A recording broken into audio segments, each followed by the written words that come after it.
Hello and welcome to the 7th episode in my season 13, actually it's the 6th, in my season 13 Death in Paradise reviews series.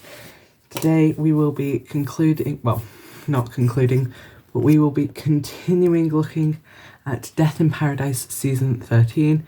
Please ignore the mess over here as per usual, but I would just like to point out on here, I've been keeping a score of how many views I've been getting recording to each day, and that is 1,000. That's my highest I've ever gotten. It's really exciting for me, so this is like a big deal now for me. Just thought I'd share that with you lot. Anyway, I would really like to start this off by saying that this has been my favourite episode in the series so far, and I think the next episode will top it. Not going into this not knowing it was going to be a two-parter was such a surprise, and that is something we all need to consider. And also I got a comment off one of you lovely viewers earlier today. Thank you so much. I hope you agree with the replies that I've sent.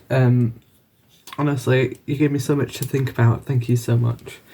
Anyway, the live stream was an interesting way to start this episode. We don't normally start in the vertical view, so starting that way was lovely. I always like it when we do something different, and it's always nice. I like doing something different. The father talking to his daughter on the phone was lovely. It's nice to have these characters grounded within reality, so that they're not just up in the air, because then we have to think about family situation, blah, blah, blah, blah, but it was set up.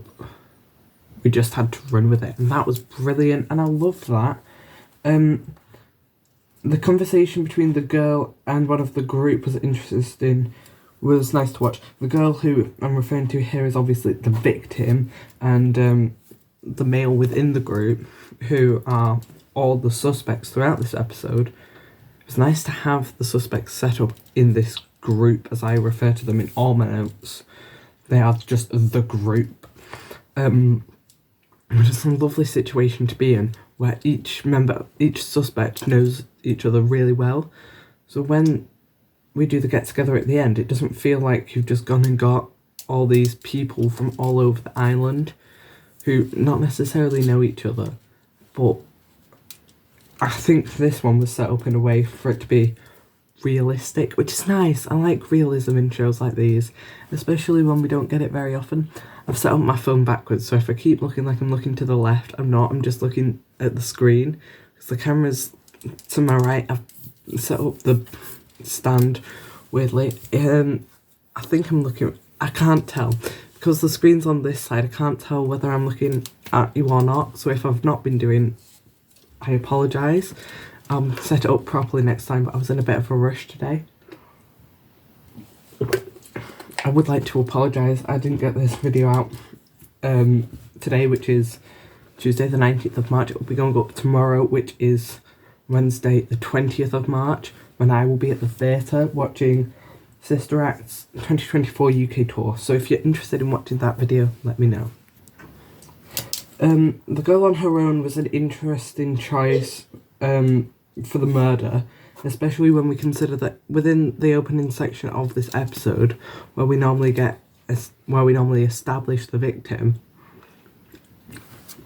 we weren't really introduced to her situation too much. We were more introduced to the situation of the suspects, so it was an interesting choice for her to be murdered. And personally, I think it would have been better for the content creator to have been chosen, but that was my initial opinion. Later on, I understand why she wasn't chosen, and I think that's brilliant. Florence coming in straight after the title sequence was lovely. I think it really set up the situation that she was going to be the focus of this episode. No one was going to take away from this episode the murder. Well, many people did take away this bullying side and story of the episode, but majority of fans of the show took away that Florence was coming back. She was going to be in more episodes, and I think, hear me out, the to be continued, I think the inspector's going to die. I know. But I think Florence will replace the inspector. And I think that just let me know what you guys think, because I think you lot have such great theories, and I love reading them in the comments, so let me know. Anyway, Florence meeting Darlene and Dwayne on the beach was very funny, especially the way Dwayne goes, "Sag!" all the time. I think he's funny, and we need just one character. It's normally the relationship with the comedic character that makes everything just... I love it. Florence joining the team going into the crime scene was great. She really took control of the situation and made it so that they didn't, for lack of a better term, ruin the situation, which was brilliant. And I think it's a very nice setup to be in. Florence seeing the victim on the beach was lovely. I think that really does just add to the situation of having the inspector or a member of the team, excuse me, maybe not knowing the victim, but at least being able to acknowledge the victim. I think that was great.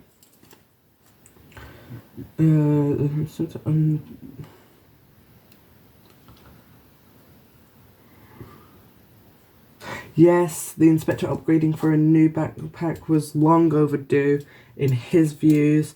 I, however, disagree, and I think we really should have stuck with the tried and trusted, because we know that thing is going to be coming back around, because that is going to be the plot for the next one, and I really hope that the inspector gets a good ending, because I really think he's leaving the show this year. I really do. Anyway, the fact that the victim and the group all had a connection from school was interesting, and it really does set up this situation that all just intertwines, and I love something like that. I love it, especially in an episodic structure like this, where you can just get that one character who everyone just strings go around, and then you just pull it tighter. It's brilliant. Florence handled the interviews well. I think that's, something that we really need to take from this. The last minute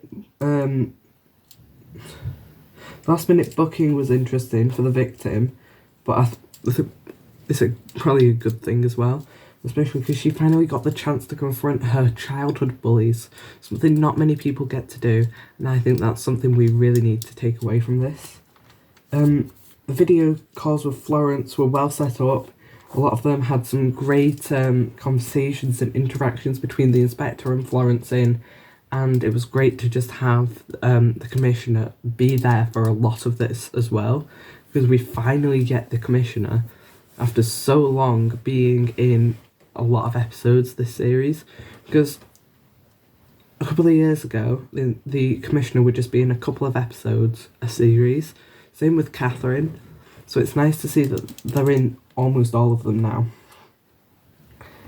Catherine and Naomi gossiping was funny, especially when we consider that the two of them, we don't really see gossip between them two very often.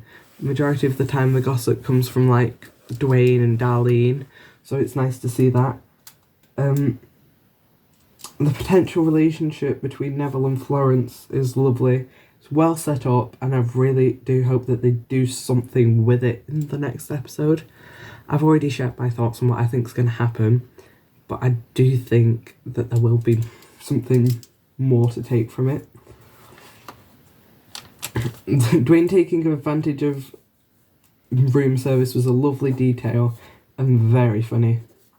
It's something that we just need in an episode. Small details make the people laugh. When we consider Dwayne's history, it makes us laugh even more. The October cleaning sign was nice and just adds that little details. It's the little details that we notice that make everything just intertwine later, and that's something I love. The connection between the group and the victim was interesting, especially the bullying side. There's a lot of that within this episode. It's a very dark episode for Death in Paradise. Well, even for Death in Paradise. But that's nice. I like having something different, and it's really good to have something different this time. The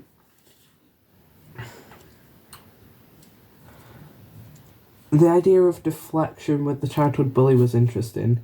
The idea that she's got there to somewhat as a way of like deflecting.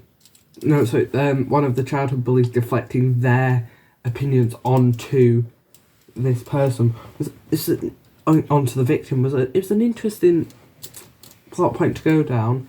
I'm not sure whether it was it was fine. I just don't think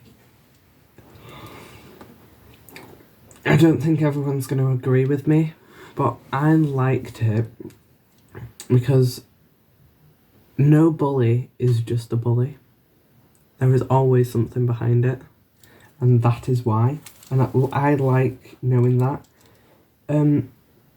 The sharing of the images of the victim was an interesting motive, especially when we consider the fact that he's now a father. He's grown up, he's forgotten this situation, and that situation just makes everything so much worse for him now. Because if that comes out, we all know his wife and his children will hate him. The references to the group in the diary was interesting. I think the diary itself was a great detail. I think whenever we have a diary in anything, we just get that extra information and makes the inspector or whoever's reading the diary have this, like, I'm going to say omnipotence, like sense of all-powerful nature within them, because they now know everything. And this was well developed in a play called An Inspector Calls, which was one of my GCSE texts. Well, honestly, I'm going to link it to this now, because it was so unbelievably well done, because the inspector in that knew everything from the diary, and the inspector in this knows everything from a diary as well. But yeah, I'd just like to tell you that now. Dwayne's lack of understanding about social media was a funny detail. It's a small detail.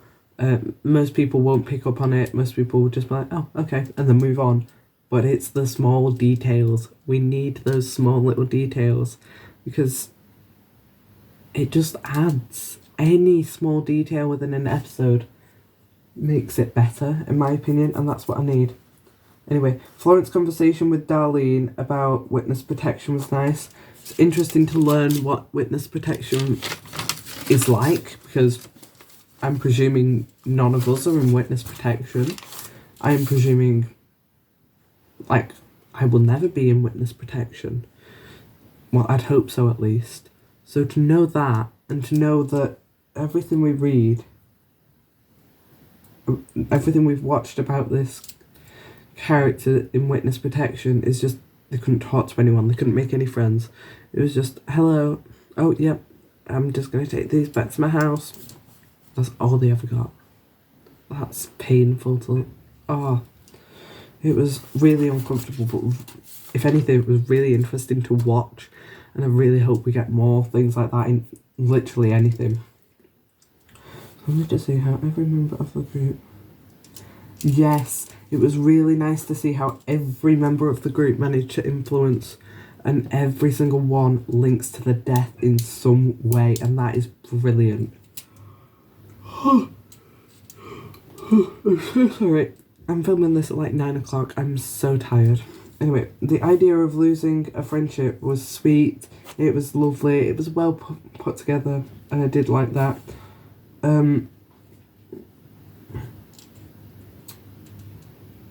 Florence surprised at Neville's farewell plans was an interesting detail. It's a nice detail, and it shows that the way that Florence has changed him, because we forget that Florence was the one who changed him. Before Florence was there, he was still the man with the pesticides and the candles and the netting and shutting the cabin doors every day. And now he's someone completely different. It's so unbelievably interesting. The idea of confrontation was an intriguing premise. The idea that the victim was going to confront the bullies about what had happened. It was an intriguing premise. Obviously, it's something that we really just didn't get nearly enough of. the idea of months in school being unbearable was interesting, especially when we consider the fact that months in school when you're in year 11 feel like some of the longest days of your life, because all you hear is the arguments between people falling out over stupid things, the pressure of teachers telling them that they need to be getting X, Y, and Z grades, and it's just like, well, maybe I should have said A, B, and C grades, but the pressure can get to a lot of people, which is why a lot of people don't end up doing things like A-levels, things like BTEC exams. People don't end up going on to do the things that they love because of the pressure. And the idea of months in school being unbearable for this girl who's dealing with all this bullying, it's a shame to have to listen to, but we understand why. The hope of a return for the last drinks at 3 o'clock was good. I think it's really nice to have this conversation of, I'll be there for drinks, we'll just solve the murder first, and I think that's brilliant. Florence and the inspector understand. Florence and the inspector understanding simultaneously was great. It was that way that both of them understood what had happened immediately, and it was almost as if they didn't have to call each other, they just knew.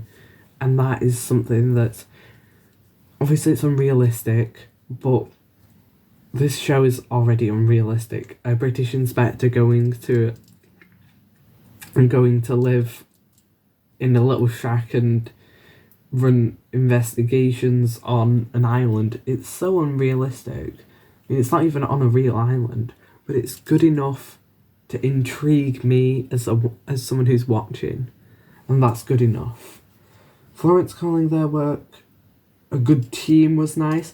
I think it's really nice to have that idea of the group being a team and not a group, if you understand what I'm trying to say. Like, Florence, despite not being there, was still part of the team, and that really is good. And I think the way that the two of them make a really good team is the fact that the two of them work so well together, and that, I wish they'd have gotten together, I really do. Anyway, Florence running the conclusion was really nice. It's nice to see a different person running it other than the inspector, because it really does just make us understand that there are other people in the team, because this was a team effort. The video explanation was interesting and shocking, especially because it answered so many questions that I originally had, and now that has really brought the whole story full circle. Oh, sorry. The false alibi was interesting to learn about, especially when we consider that that this content creator person is just, it's the way they manage to like tangle it all around themselves, and honestly, it's something. Anyway, Florence and Darlene's relationship has been lovely to watch through this episode. We've watched them gossip about Neville, they've had like interesting conversations, they've managed to talk about Dwayne. What more do you need? It's just been a great time. Florence and Neville's chat on the phone as he boarded the plane was nice, and I think that really did just bring the episode to a natural conclusion. We finally reached that conclusion of, right, I'm leaving now, I'm happy to go. It's nice to have seen you before all this, and to be continued. Something to look forward to, unexpected, and I loved it. For anyone who has experienced anything to do with bullying and would like to talk to someone, please, please, please, don't be afraid to put your name forward. go to bbc.co.uk/action line or call them at any time on 0800 666 666 for anyone under the age of 18, which once again, I say this every week, I sincerely doubt. Call Childline at 0800 1111. And now we are moving on to my category reviews. The cast I've awarded a 9. They've done a superb job, and we brought back the best character, obviously, in Florence. We needed that. I thought I'd put it in my writing, but I didn't. The costume design through this episode was brilliant. I've awarded this an 8. The costumes look lovely, and I think that is something that's really, really good. Links to other seasons, I've awarded a 10. This show really needed to bring out more links to past shows and past series, especially now that we've got the spin-off of Beyond Paradise, which comes back on UK on a Friday. I don't know about abroad, but it comes back on Friday for us, so I'll start my review of that next week. That'll be coming out probably in between my new Monday, Wednesday, Friday slotting. Characters I have awarded a 9. Some great characters. Florence! But some really, really good characters. Florence! No, I love them. They're all great. The plot, I have awarded it a 7. I think it's something that we don't get very often in a show like Death in Paradise, and I think they've done it really, really well. The murderer, I've awarded the murderer an 8. It was very unexpected to be her as the murderer, and I think the way that she did it was very inventive, so I've awarded it an 8. Rewatchability, it's up there, it's a 9.